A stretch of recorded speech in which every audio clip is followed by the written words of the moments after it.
again and welcome to Be My Guest. This is part 2 with Dr. Osoba, who is a psychiatrist doctor. I'm sure you were informed in part 1 where she covered various aspects of the mind, mental health issues. And on today's show, she goes a little bit deeper. So I'm sure you're going to enjoy this just like the first episode. So please stay tuned and I'll see you at the end of the program.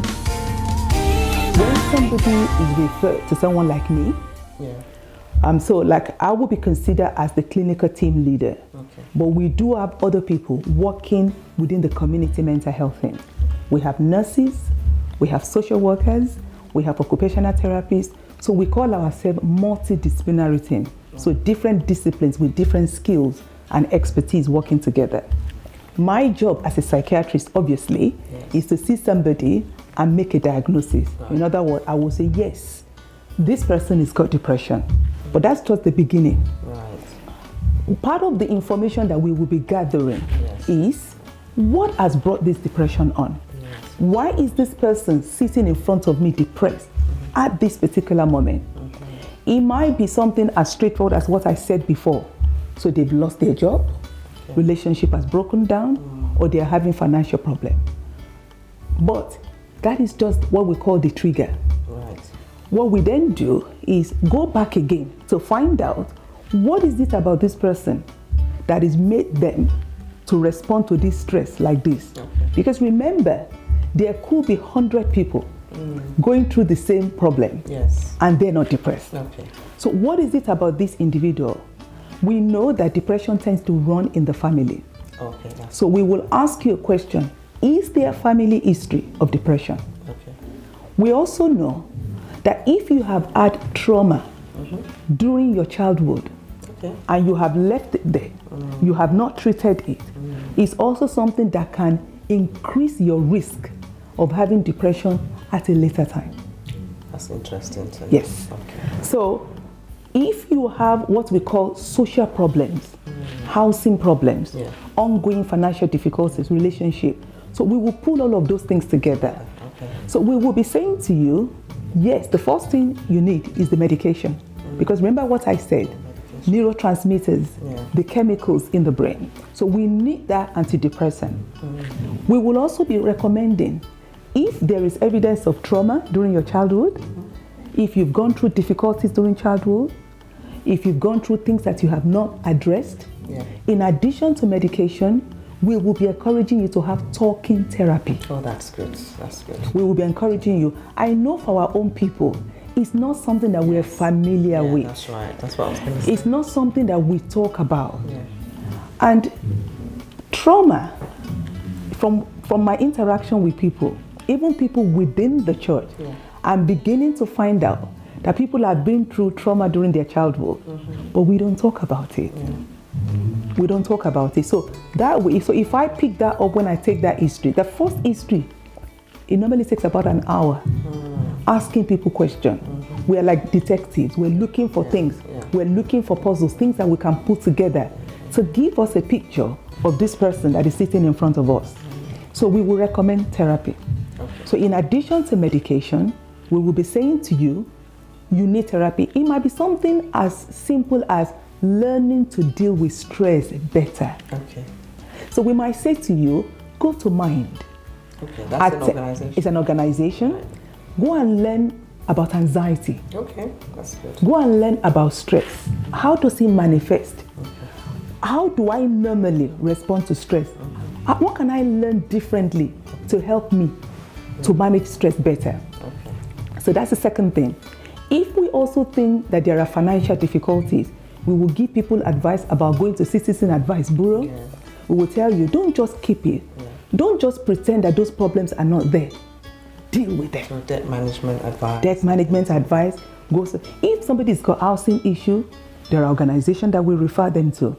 So as you can see, it is not just medication, which is why I mentioned, although I'm a doctor, I've got a nurse, I've got a social worker, we've got people that they've got expertise in helping people to complete benefit form.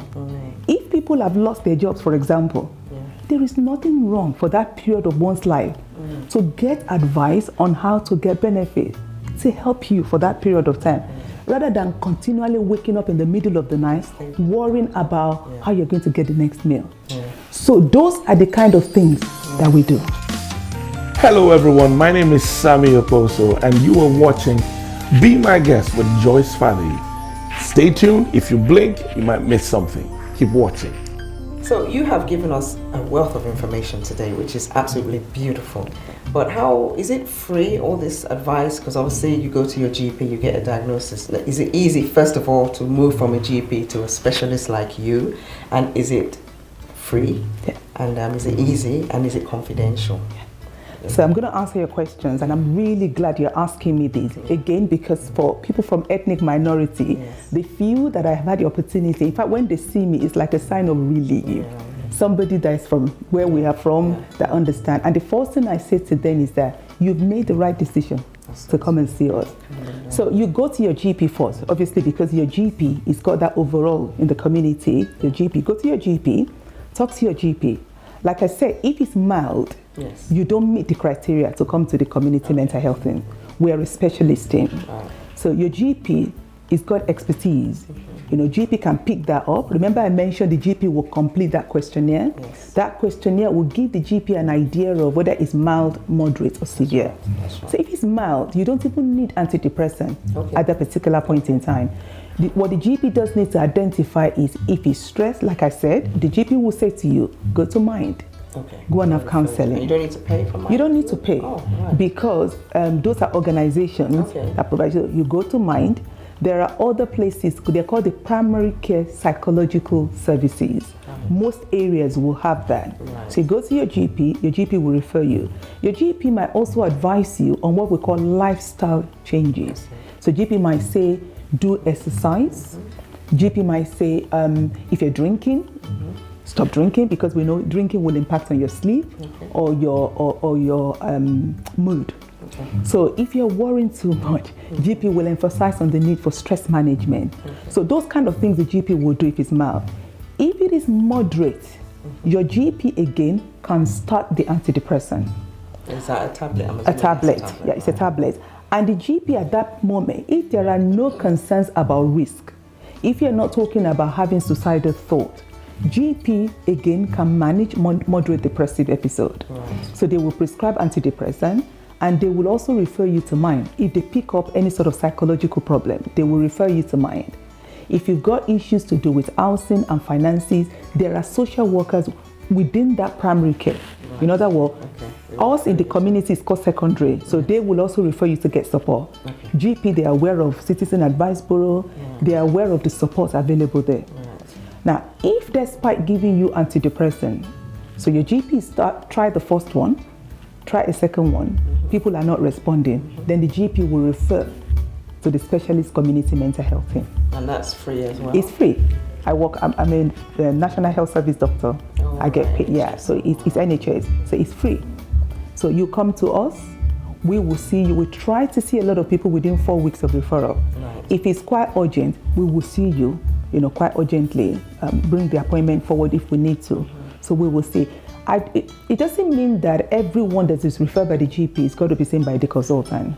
Because if I have to do that, then I probably... Yes, I see. So, but people are seen within the community mental health team, but they are discussed with myself. And it's confidential? It is confidential. Parents or family won't need to know, just in case? Because no, it is confidential. In fact, when you first come to us, we will get you to sign a form to say, you tell us who you do not want us to contact in your family. And we have that code of practice. We've got to abide by that. It is confidential. As a church, in a church setting, these are some of the things we don't know. We pray for people, but it's good to know that there are places people need to be referred to. So would you suggest, or I don't know, would you suggest the churches should have maybe a little leaflet on places you can contact for certain aspects? I will strongly suggest that. And I know stigma in the church. I know, but let me tell you my own difficulties when I became a psychiatrist. I remember struggling with that as a Christian. When I see people, I really want to help them. I really want to be able to kind of encourage them in the way that I know, being a Christian. But I remember one time the Spirit of God said to me, I have not sent you to them, as a pastor. Okay. I have sent you to them as a doctor. And I want you to be the best. Right, that's good. That everyone, and I consider everyone that I see, I take that responsibility really serious. He said to me, I want everyone that you see, by the time they finish seeing you, for them to be able to say, wow, with your knowledge. So I keep my knowledge up to date. Right, yeah. Because I see myself there, as not just somebody being paid by the National Health Service. Right. I take it really serious. And also he said to them, I'm sending you to them as a doctor. And that was what changed the whole thing. Okay. So of course I've really thrown myself into it, learning, looking at the best way to try and explain this thing to people. Because when people come to us, sometimes people are frightened. Am I mad? What is going on with me, doctor? Yeah. No, you're not. Yeah. This is what is happening. The same way somebody with diabetes is having difficulties breaking down that sugar, you've got to take something from outside to help you. Yeah. Something is going on there, the brain. We've got to bring it. The antidepressant that we use mostly is called selective serotonin reuptake inhibitor, SSRI. Okay. And because a chemical called serotonin is what is implicated in depression and anxiety. So once people can know that this thing is also the same way you got problem with diabetes, a lot of people, Pastor Joy, they have no problem with taking medication for physical health problem. Yeah. Like I said to you, if a doctor sends you for a blood test and the doctor says your blood sugar is high, so I need to give you insulin, or I need to give you tablets, because if you don't take that, this is what's going to, people say, oh yes. Right. So when they come to me and I say, you have depression, they say, show me. You can't. I can't. So we have to try and help people, which is the reason why we talk about people going to mind, people learning about it. What is it? Seeing a psychologist, talking therapy, seeing somebody that will help them to see. Sometimes when people come to them, we give them information on anxiety. We refer people to reputable websites like Mind, capital M-I-N-D. Mind, reputable. Anything to do with NHS. You put in that depression, he will break it down and explain it. People come back and say, oh, thank you very much for that. So, Dr. Titi, it's been absolutely amazing. We've learned so much. So, basically, in churches, in organizations, it's good that we get leaflets with all this information. Organizations that can help people, just to give it to them. So if anyone comes to us for counseling and it's along this area, at least we've got some pointers for them to point them in the right direction. I think that would be good. And I think it's got to be said. I'm not saying, because people say to me, but where does the word of God that says that there is nothing wrong? I say to people, if you want to go and meet a Christian therapist, that's fine. But if you've got depression, please get it treated, because of the risk of suicide. That's right, we have not even touched psychosis at all. But if you've got depression, if you've got anxiety, if you're struggling with stress, see your GP, get it treated. Yes.